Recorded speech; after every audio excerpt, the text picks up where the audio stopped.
Howdy, everybody, and welcome to Smokey, and Mark. I'm Mark. Welcome back, and it is great to see you. It is, and tonight we're gonna have a little real talk. It's let's see, it's part 2 of a 3-part series. We usually do 3 videos when we do the real talks. Usually like one of us will go. Like last week, Steven went first, and this week it's my turn, and then next week we'll come together and do a video together, and I know, if you got those of you who've been watching for a minute, I have two things that I just get like, uncomfortable with or apprehensive about, and that are live streams and real talks. I don't know why, but I'm getting better at it. So, but I do think it's important. If I can share some information, oh my gosh, that even helps one person, it's totally worth it. And I can't negate the fact that it helps me too, and also we've been trying to get back to some mental health stuff too. Mental health awareness month is coming up, suicide awareness month is coming up, and we always did do more mental health videos than we do now, so we wanted to kind of get back to that a little bit, so this week it is my turn, and I decided this. I don't have a script, I don't have notes, I nothing like that at all. I do have my timer set ready to go here. I am going to start this right now, because you know how I can yap start. There we go. It's going to time me right there. Now this is probably gonna make me nervous. I don't know. Always something, right? But just so I don't yap away, and before we know it, we got 3 hours of me just talking. Oh, yeah. I don't know. Like even now, I feel like I'm kind of procrastinating a little bit, with the way that I'm talking. That's something that I have to kind of keep an eye on as well, So, but anyway, my goal today is to kind of, people have been asking, kind of update everybody on where I'm at health-wise, both physical and mental. Yeah, that's it really. I had a couple of doctor's appointments, and I've been struggling a little bit recently, especially within the last, we'll say week. It's probably more like 6 days or something, but I have been struggling a little bit more, and both physically and mentally. And I have found that they can both feed off of each other very easily. When I'm having a particularly rough week physically, it can definitely spill over into my mental health, and vice versa too. It's just how it kind of, what's the correct word? Gestates? I don't know. It's just how it works with me. I don't know, and I'm sure I'm not alone in that. But physically, I also had a med change, as did Steve. If you watched his video, if you didn't see his real talk video, it was last week. It was good. He had a med change, but his were psychotropic. My med change was like regular, like medical drugs. It was for my blood pressure, and my appointment last week is when she changed it, and the only symptoms that I've had from it are like, lightheadedness, a little bit of dizziness, that kind of thing, which really, it kind of sucks, because I'm already a little like leery of my mobility. I'm always afraid my knee is going to go out or my legs are going to go out, and they haven't, but it's a fear that it's going to happen. So, you kind of put a little bit of, dizziness on there. It's like, but in addition to that, the fatigue was worse since I started the new medication. But I'm sure this will all dissipate as I get accustomed to the new medication. I mean, it will. It does. That's what happens. You just have a period of adjustment. Now, unlike Steven's med change, that period of adjustment can be a lot longer and admittedly a little more tough. I always hope that when he is experiencing something, that they can find something to do, and it usually does entail a med change. But I also dread it too, because it's hard to watch somebody kind of go through that, And he had been struggling for quite some time, even before that, and I think that I was kind of feeding off of that as well. I was trying to stay positive, support him and be positive, and and you do that every day. Sometimes it can get to you as well. And given the fact that I work in a field where I'm, talking to people daily, and the majority of the time, the discussions aren't, happy-go-lucky discussions, So I have been very good at being able to, separate work from home and not bring that home with me. But when I'm not doing so well, it's very easy to allow something that bothered me at work to come through into my home life. So, but that was the one change, was the blood pressure. They can't. I've been on blood pressure medicine for probably 4 years now, and we can't get it. They can't get it under control. So just today, I went in for an ambulatory blood pressure and vital check, and I got home, and literally like 10 minutes later, my doctor called me and said, "I want you to come in next week, next Wednesday." So they can get you those appointments sooner than 10 years out. And whenever I go to call and make an appointment, it's always like, "Oh, we have nothing until December." Well, she got me in less than a week. Today is what, Friday? My appointment's Wednesday, and she wants to do another blood pressure check and discuss any more options. And I have to take my blood pressure every day and send them to her at the end of the day. So anyway, we're on it. We're working on it. So that's a good thing there. And I have to say, I am on top of my medical stuff for the most part. Emotionally, like mentally, that can be a struggle, because when you have when I have an appointment, sometimes I'll dread it. I'll start like days ahead of time thinking, "Oh, I dread, I don't want to do it." I'm not certain if it's just having something I have to do, like responsibility, or if it's like an interruption to my day that I'm thinking. I'm not certain, but it starts that like, "Oh, I don't want to do it, I don't want to do it." If it's a particularly bad mental health week, missing appointments and canceling appointments kind of goes along with that. It's kind of a symptom of that. And that's why I think like a lot of mental health providers, we have one in the area here that is just terrible. If you happen to miss an appointment, or if you cancel an appointment, they charge you. They charge you $25, and you can't come back until you pay that. They're the same business that if you need a letter like to send to Social Security, or a letter to send to another doctor, they charge you a straight $25, and you need to pay it immediately. And they have up to 3 weeks to get you that letter. It's just wrong. It is wrong. Instead of, acknowledging the fact that this population has issues that affect keeping appointments at times, they choose to penalize you. But anyway, that's that. I don't go there. I have a different therapist, but some of our clients where I work at do use that provider. So it's a shame. I think it's a shame. I think it should be handled differently. But that's obviously just an opinion. So anyway, I found that I've been mentally, I've been kind of isolating a little bit. I want to, the feeling is that I want to get in that box and hide, and whereas solitude can be a very good thing, a very positive thing, and a good thing, and good for your mental health. Isolation is not so much. And I've always had a track record of like escapism and hiding, and wanting to be like, fantasizing about being in a cabin way out in the middle of the woods with nobody around. Well, I guess it's all kind of escapism, really. And I do know that when I do that, when I get those feelings that I'm going to hide in a box, and just I don't want anything to interrupt that at all. When I hide in that box, I realize that I am struggling, and that I need to address this. So I do have that awareness, and that's from years of therapy and years of dealing with this.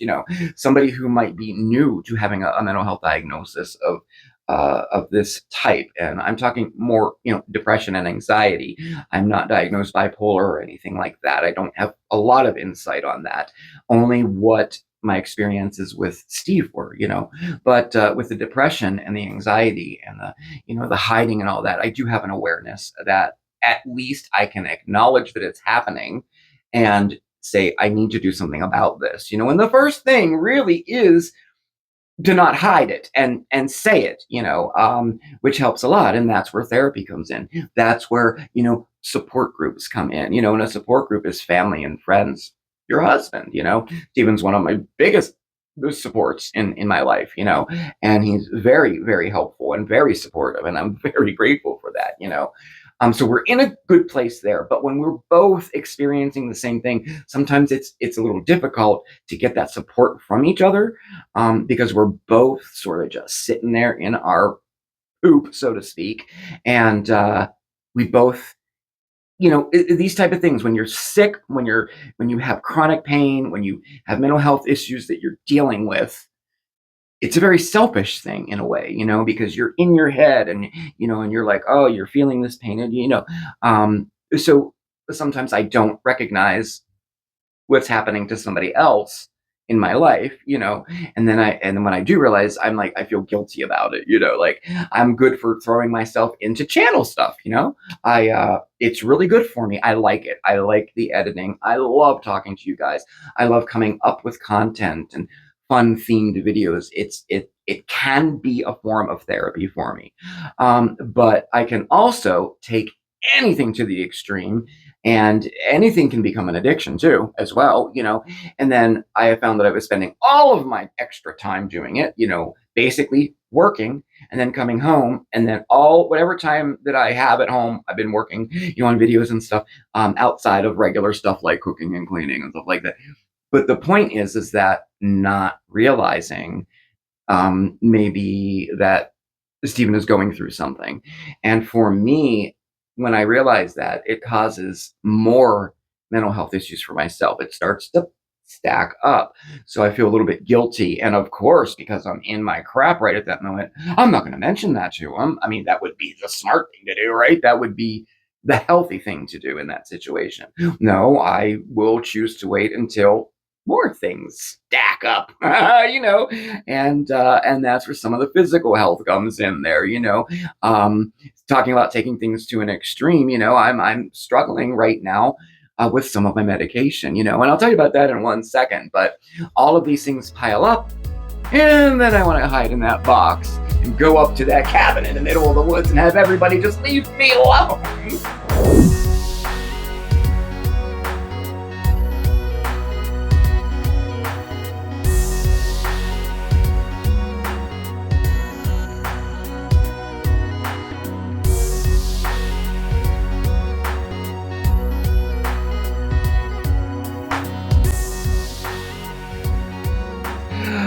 It's so true, though. It is. Oh my gosh, And back in the day, I used to be able to. I would sit in that for a long time, and but now I'm able to recognize it, and I have this too. I have you guys too, that I can express these things to as well. So it's really, the support is there. The tools are all there. It's just, you know, it's the application of using those tools, that can be a little tricky. But anyway, yes. So I am struggling a little bit with medication. So, in particular, steroids, and I don't know. I would imagine. Well, yes, I'm addicted to them because I've been on them so long. But anyway, for my age, and this is the first time I've been called too young in forever. But at my age, I'm too young to be on steroids for this long, and it's been over 6 years, that I've been on steroids. And at the beginning, for the first whole year, I was on a very high dose for, let's see, it was 80 milligrams of prednisone, and I was on that for a whole year. I was so manic, guys. Oh man. And then we started to drop it down a little bit, and then I was on 40 probably for 2, 3 years after that. And since that time, I've been trying to come off of them. And now I have professional help. My doctor, my rheumatologist, we did a titration together, but it seems like I just can't seem to do it. And the reason for that is because I know that if I take this pill, I will get a desired effect from it. And that effect for me is it kind of puts me in a good mood. It gives me energy, helps with pain, and takes away inflammation. All the things that are like just very hard to deal with, on a daily basis. I know that I will get that effect, and that's like the backbone of addiction. I mean, you want to take something to get a desired effect, and then you get addicted to that desired effect. You get physically addicted to the drug itself, and then you're in a position of having to figure out what to do about that. So, I've been talking to my doctor about it, my rheumatologist, the last few appointments, and he's really worked with me. He's done a very slow type. I mean, we're literally lowering it now, 2.5 milligrams every 2 weeks, which is seems to be working a little bit better. But as soon as I got down to that 20 to 15 milligram dose there, everything came back, y'all. The pain and the swelling and all that, like and then I adjusted, and then we dropped it again, and it came back again. And this time it doesn't seem to be going away. So, of course, it scares me. And of course, my first instinct is to take more of the drug that will take care of those things. So that whole situation there also is weighing on me. And that's how it ties in together with the physical and the mental. I feel, and in that situation, I feel like, look, I've quit a lot of things in my life, hard things, and stayed quit, like legitimately. And this one is proving to be extremely difficult, extremely heady. It's so in my head, and it makes me feel like, in addition to like a loser, like a how you say, yeah, like a loser again.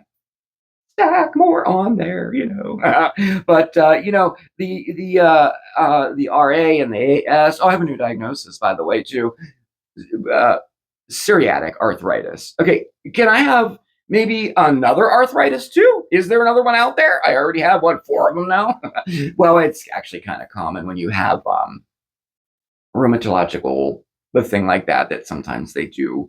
You do get other ones, but and it's just like, and that's the psoriasis, and the psoriasis, and besides that, the medications I'm on, the prednisone and that, the symptoms from it, like the prednisone, long-term use of that, I mean, it can cause the weakening of your bones. I've already noticed that, right here on the chip, I broke my ribs, twice now. And it causes something like a thinning of the skin almost, where you bruise very easily, you cut very easily. And like this, like I had ran, I don't know if you can see it, but it's a red mark. It's not psoriasis, but I had the cabinet door was open. I had kind of ran into it, not real hard, but when I went up like this, I hit my hand on the cabinet and cut it there, there, there. And the point, it wasn't hard. I didn't hit it hard at all. And it ripped the skin off like that. And it takes longer to heal. It hurts. It bleeds forever, but, it is healing up. This happened about 4 days ago, but and then this weighs on my mind. Oh my gosh, my skin, blah blah blah, and what am I going to look like making videos? What am I going to look like at work? I either going to have 10,000 band-aids all over me, or what? What do you do? Same with the psoriasis. I get worried.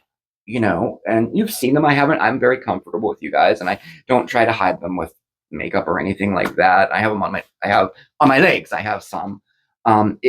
Admittedly, that's a little bit better now, but it's still, not good. But, I worry a lot about the state of my face. What if I get it very bad on my face? I already have the red marks here and here and here and here. My fear is that will get bigger and bigger, or I'll get more and more of them that can't be treated.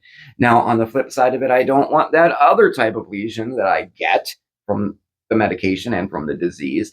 And if I can remember it, I'll drop it what it's called, but it's a lesion on your skin that is very, very likely can turn cancerous. And the treatment for it is a chemotherapy topical cream that you use for like 4 months, right?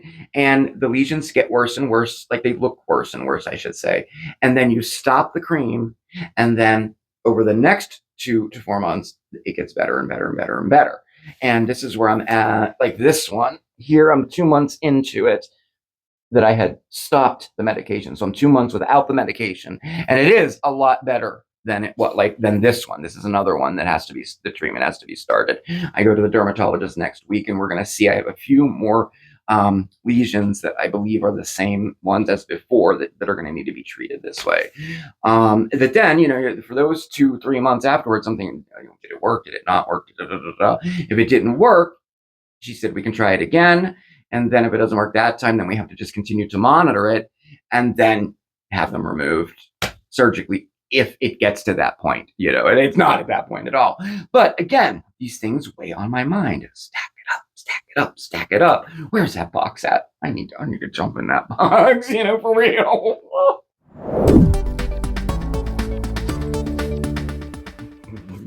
But anyway, let me wrap this up a little bit because I've been talking now for 19 minutes. Do you believe that? That's crazy. So I kind of want to let's bring this plane in, okay? So yes, I have been struggling with my mental health lately, but I have been also sharing about it. There's a plan in place. I have the tools that I need to take care of it. If anybody is struggling with their mental health, know that you're not alone. And it's not just ordinary people like you and I, people who we kind of put on a pedestal or we really like or that we admire, whoever, like celebrities or maybe your therapist or a teacher or a priest or anybody that, hey, they struggle with it too. You're not alone. And that can be a tremendous help knowing that. And the only, recommendation that I am not a therapist at all.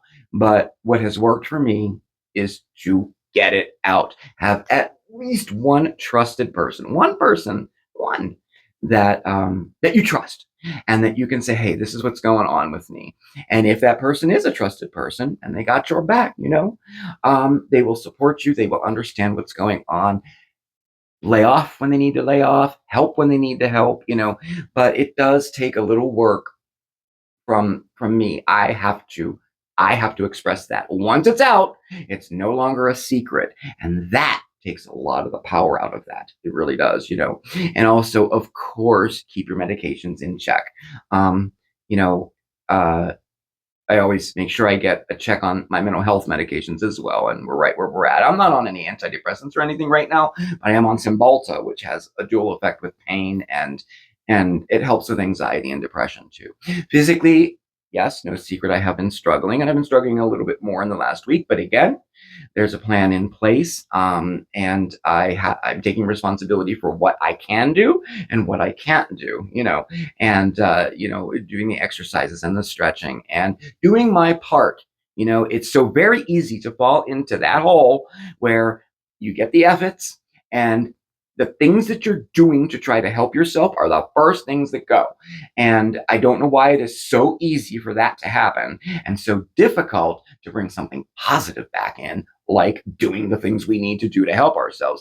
It's always been that way. And it always feels to me like that should be reversed, and I guess the more you practice it, it gets easier, but I don't know, take responsibility and do the things that you know that you can do to be able to help yourself. And a big thing for me is that all of this, the prednisone, the mental health, all of my physical ailments and things like that, I have professional help as well.